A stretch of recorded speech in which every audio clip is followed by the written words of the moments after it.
A little crowd of kids started bunching up around us, and Byron decided it was time to put on a show. I don't know why bullies always have such a good sense of humor, but they do. Unless you were the one who was in the machine, you'd probably think that Larry Dunn's Maytag washes were pretty funny. And unless it was your jacket that was balled up in Byron's fist with a crowd of kids bunching up, you'd have to say he was pretty funny too. Well, well, well, Mr. Dunn, Vi said, today is your lucky day. Vi dragged Larry over to the chain link fence that went all the way around Clark. You want to know lucky today? Larry Dunn didn't say anything to Byron.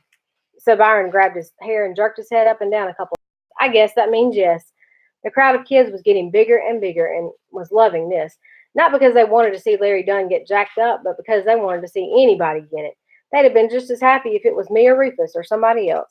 Well, today's your lucky day because I'm about to make a new movie, and guess what? You're going to be the star. Byron jerked Larry's arms over his head 3 times. Larry Dunn was really tough, not only because he wasn't crying when Vi was going to mess him up, but also because when Byron jerked his arms over his head like that, we all could see that Larry's skinny little windbreaker was ripped under both arms, and Larry just had on a t-shirt underneath it. You'd have to be pretty tough to stand around giving people Maytags on a day as cold as this with those skimpy clothes on. I guess that means you're real excited about being in my flick. Yeah, Vi said, but I got some even better news for you. Vi lifted Larry up in the air and threw him. Larry landed on his butt. Someone shouted, "Look at them shoes." The crowd cracked up. Larry's shoes had holes in the bottoms, and he put pieces of cardboard box in them to cover the holes. Byron snatched him back to his feet. "Look at that. You're so excited about being in my movie that you jumped for joy. Don't you even want to know what the flick's about?" Larry's head got jerked up and down again. Okay, Carp Escape.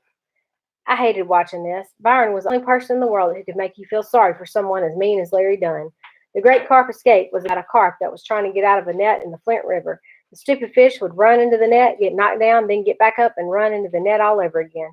Since he was the star, Larry Dunn had to play the carp, and the fence around Clark was the net. The director of the movie, Byron, didn't like the way the scene was going and made the carp redo it over and over again. "Let's see a little more fins this time, Carp," Byron would say, then throw Larry into the fence. Since tennis shoes don't have a lot of grip on the ice, Larry would go into the fence at hard and couldn't control what part of him hit first. I knew it really had to hurt to catch yourself on that cold fence with nothing on your hands, not even socks. But Larry Dunn was real tough. He had a bloody nose and still didn't cry. I wished I hadn't told Byron about what happened. I wished I could just have gone the rest of the year with one glove. I couldn't stand to see how the movie was going to end, so me and Rufus left. I could hear the jink sound of that carp hitting the net and the screams and laughs of the audience from half a block away. Why did